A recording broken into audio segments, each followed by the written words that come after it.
អាហ្នឹងគេថាត្រីងៀតឆ្លៀតពងបងប្អូនយ៉ានិយាយពីហ្នឹងទី Facebook គេចាប់ទៅអត់ទេណាគឺត្រីងៀតឆ្លៀតអាមួយហ្នឹងណាបងប្អូនអ្នកណាមិនចេះឆ្លៀតបើសិនជាបងប្អូនអត់ឆ្លៀតទេមិនថាពេលព្រឹកពេលថ្ងៃឬមួយក៏ពេលល្ងាចទៀបភ្លឺក៏ដោយណាបងប្អូនបើសិនជាយើងអត់ឆ្លៀតពេលទេគឺប្រកាសណាគឺយើងប្រកាសជាកើតជំងឺខ្ជិលហើយចឹងមានយើងមានអារម្មណ៍ថាខ្ជិលហើយតែខ្ជិលហើយគឺខានហើយតែខានហ្នឹងគឺឈប់ហើយគឺបានអីមកវិញគឺមានតែឡើងគីឡូសើតហ្នឹងបើសិនជាយើងប្រឹងញ៉ាំរបបអាហារណាដែលมันល្អទៀតគឺប្រកាសណាក្បាលពោះនិងគីឡូរបស់យើងប្រកាសជារីកជាក់ជាមិនខ្មាស់ទាំងអស់គ្នាណាពុតដៃពុតជើង end on ធ្វើម៉េចក៏ដោយឲ្យវាស្រួលសរសៃសូនក្នុងខ្លួនរបស់យើងធ្វើម៉េចឲ្យវាស្រួលដំណើរការបានស្រួលមុននឹងយើងចូលវិញ្ញាសាណាអញ្ចឹងខ្ញុំណែនាំឲ្យបងប្អូនទាំងអស់គ្នាបើសិនជាបងប្អូនទៅហាត់ឡើងជីមឬមួយក៏បងប្អូនអាចហាត់នៅផ្ទះក៏តាមចិត្តដែរបងប្អូនណានេះបងប្អូនអាចធ្វើបានដែរឬទេសំណួរសួរថាត្រីងៀតវាចេះឆ្លៀតអានងហើយចុះយើងវិញចេះឆ្លៀតដែរឬទ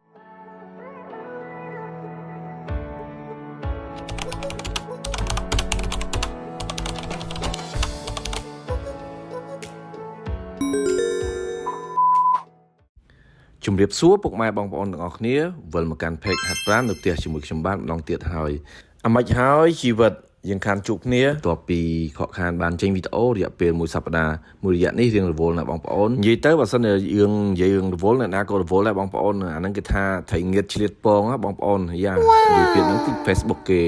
ចាប់ទៅអត់ទេណ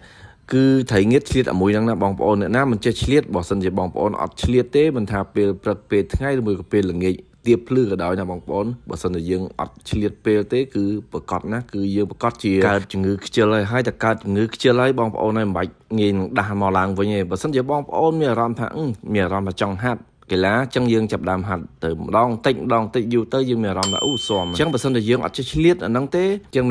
យើងមានអារម្មណ៍ថាខ្ជិលហើយតែខ្ជិលហើយគឺខានហើយតែខានហ្នឹងគឺឈប់ហើយគឺបានអីមកវិញគឺមានតែឡើងគីឡូសើតហ្នឹងបើសិនជាយើងប្រឹងញ៉ាំរបបអាហារណាដែលมันល្អទៀតគឺប្រកាសណាក្បាលពោះនិងគីឡូរបស់យើងប្រកាសជារីកជាក់ជាមិនខានតោះបងប្អូនមុននឹងចូលវិញ្ញាសាយើងទៅកម្ដៅសាច់ដុំជាមួយខ្ញុំបាទទាំងអស់គ្នាណាពុតដៃពុតជើង end on ធ្វើម៉េចក៏ដោយឲ្យវាស្រួលសរសៃសូនក្នុងខ្លួនរបស់យើងធ្វើម៉េចឲ្យវាស្រួលដំណើរការបានស្រួលមុននឹងយើងចូលវិញ្ញាសាណាមួយនៅក្នុងលំហាត់ប្រាណរបស់យើងមិនថាលំហាត់ប្រាណដៃជើងមួយក៏ស្មាក៏ដោយពោះក៏ដោយណាទៅកម្ដៅសាច់ដុំសិនណាបងប្អូនឥឡូវនេះការកម្ដៅសាច់ដុំរបស់ខ្ញុំនិងហាត់ប្រាណរបស់ខ្ញុំគឺបានបញ្ចប់ហើយថ្ងៃនេះដែរខ្ញុំបានលេងវិញ្ញាសាក្បាលពោះណាបងប្អូនលេងក្បាលពោះហើយនឹងស្មាក្រោយរបស់ខ្ញុំគឺខ្ញុំធ្វើបែបនេះណាបងប្អូនពាក្យចាស់និយាយថាតក់ពេញបំពង់ណាសន្សំម្ដងបន្តិចនៅសាច់ដុំរបស់យើងពីព្រោះខ្ញុំមិនបានលេងសារជាតិបំពន់អីមួយទេណាបងប្អូនគឺ0.0ហើយបងប្អូនអញ្ចឹងខ្ញុំណែនាំឲ្យបងប្អូនទាំងអស់គ្នាបើសិនជាបងប្អូនទៅហាត់ឡើងជីមឬមួយក៏បងប្អូនអាចហាត់នៅផ្ទះក៏តាមចិត្តដែរបងប្អូននេះគឺជាវីដេអូមុនដែលខ្ញុំបានធ្វើហើយអញ្ចឹងមួយណាផ្លូវមួយណាបងប្អូនអាចហាត់បានណាបងប្អូនទីតាំងរបស់យើងមកថាហាត់នៅផ្ទះដើម្បីសុខភាពរបស់យើងបាទពោះរបស់យើងកុំឲ្យមានបញ្ហ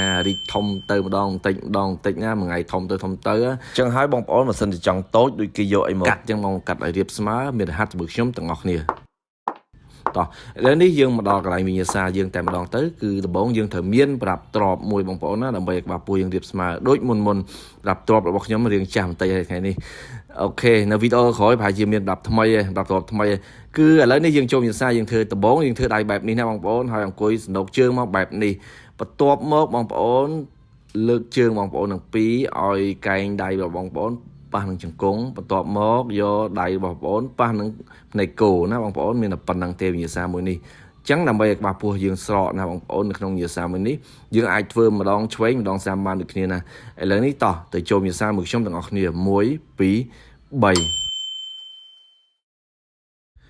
នៅក្នុងវិញ្ញាសាសម្រក់ខ្លាញ់ក្បាលពោះថ្មីនេះគឺខ្ញុំតែងតែលេងវាចំនួន6ជុំណាបងប្អូន6ជុំក្នុងមួយជុំខ្ញុំធ្វើ15ដងហើយក្នុងមួយដងខ្ញុំសម្រាកតែ15វិនាទីទេបងប្អូនអញ្ចឹងសាកល្បងធ្វើពួកខ្ញុំទាំងអស់គ្នាហើយកត្តាដែលសំខាន់មួយទៀតភ្លេចប្រាប់បងប្អូនកាលណាយើងចតដៃហើយនឹងយើងធ្វើបែបនេះអញ្ចឹងនៅពេលយើងធ្វើម្ដងកុំភ្លេចណាដើមទួងនិងជើងរបស់យើងគឺធ្វើម៉េចឲ្យគៀកគ្នាណាបងប្អូនដើម្បីវាអុកនឹងក្បាលពោះរបស់យើងឲ្យក្បាលពោះយើងដុតខ្លាញ់បានល្អណាបងប្អូនមួយទៀតបងប្អូនអាចចតដៃម្ដងឆ្វេងម្ដងស្ដាំក្នុងវិញ្ញាសានេះដើម្បីឲ្យវាចូលទាំងសងខាងហើយនឹងកណ្ដាលណាបងប្អូនអញ្ចឹងធ្វើបែបនេះណាបងប្អូន6ជុំក្នុងមួយជុំវាមាន15ដងក្នុងម្ដងយើងសម្រាប់15វិនាទីបន្ទាប់ពីបានឃើញវីដេអូនេះបងប្អូនណាគេថាឃើញឲ្យច្បាស់ចាំញាក់ចិញ្ចើមអញ្ចឹងច្បាស់ហើយបងប្អូនបើសិនជាបងប្អូនចង់សម្រក់ខ្លាញ់ក្បាលពោះឬមួយក៏ចង់បានរៀងស្អាតបន្តិចមិនថាបងប្អូនបរោះនារីអាចលេងវិញ្ញាសានេះបានណាបងប្អូនឃើញអត់បងប្អូនចុកអួលក៏អួលពិបាកក៏ពិបាកហត់ក៏ហត់តើបងប្អូនអាចធ្វើបានដែរឬទេសំណួរសួរថា ត្រីងៀតវាចេះឆ្លៀតអានងហើយចុះយើងវិញចេះឆ្លៀតដែរឬទេឥឡូវនេះបើសិនជាបងប្អូនអាចឆ្លៀតបាន 100% ខ្ញុំជឿជាក់ថាបងប្អូនប្រកាសណាជាសក់បាពោះជាក់ជាមិនខាននៅក្នុងវិញ្ញាសាថ្មីមួយនេះណាបងប្អូនវិញ្ញាសាសម្រក់ខ្លាញ់បាពោះវិញ្ញាសាចាស់ប៉ុន្តែក្បាច់ថ្មីអែមក៏អែមលយក៏លយអញ្ចឹងបងប្អូនជាយាមសាក់លបងហាត់ទៅនៅកន្លែងណាក៏ហាត់បានដែរទីតាំងរបស់យើងផ្ទះរបស់យើងឲ្យមានឧបករណ៍បន្តិចតួចគឺហាត់បានដែរសក់បាពោះបានងាយជាក់ជាមិនខានកុំភ្លេចណាញ៉ាំទឹកជាមួយខ្ញុំបន្ទាប់ពីហាត់ប្រាណបានបញ្ចប់ណាបងប្អូនអញ្ចឹងដើម្បីបាពោះយើងស្អាតកុំភ្លេចហាត់ប្រាណជាមួយខ្ញុំប្រយ័ត្នតែវារីកធំទៅហើយចង់ឲ្យគេមកជួយកាត់បាពោះឲ្យរៀបស្មើវិញណាតើបងប្អូនត្រូវធ្វើដូចម្ដេចគឺអត់អីមានបញ្ហាចោលទេហាត់ជាមួយខ្ញុំនៅផ្ទះទៅណាបងប្អូនអូខេអញ្ចឹងថ្ងៃនេះគឺវិញ្ញាសារបស់យើងគឺមានតែប៉ុណ្្នឹងទេបងប្អូនប៉ុន្តែខ្ញុំសូមបញ្ជាក់ជូនបងប្អូនបន្តិចណាបងប្អូនគឺតាក់ទងទៅរឿងបញ្ហាបងប្អូនមួយទៀតបើសិនជាបងប្អូនទៅខាងក្រៅហើយហាត់នៅក្នុងផ្ទះរបស់យើងប៉ុន្តែបងប្អូននៅក្រៅហ្នឹងបងប្អូនញ៉ាំរបបអាហារអត់ល្អឬមួយក៏បងប្អូនធ្វើអ្វីមួយបែបណាដូចជាការបងប្អូនយកទឹកមួយយកមកធ្វើរបៀបនេះណាបងប្អូនកុំភ្លេចហើយញ៉ាំទៀតណាកុំភ្លេចវាកត់ជារីកហើយអញ្ចឹងនៅក្រៅនៅខាងក្នុងខុសគ្នាណាបងប្អូនប្រយ័ត្នហាត់នៅផ្ទះនៅខាងក្រៅយើងធ្វើអ្វីប្រៀបដែរហើយយើងអត់ព្យាយាមគិតថានៅផ្ទះយើងហាត់ហើយខ្ញុំទៅក្រៅងាកជល់នេះងាកជល់នោះហើយនៅផ្ទះយើងអត់ព្យាយាមប្រកបណាសុខភាពរបស់យើងប្រកបជាដុនដាបហើយនឹងរីហើយអញ្ចឹងដែលល្អគឺមានតែទឹកទេសំខាន់ទឹក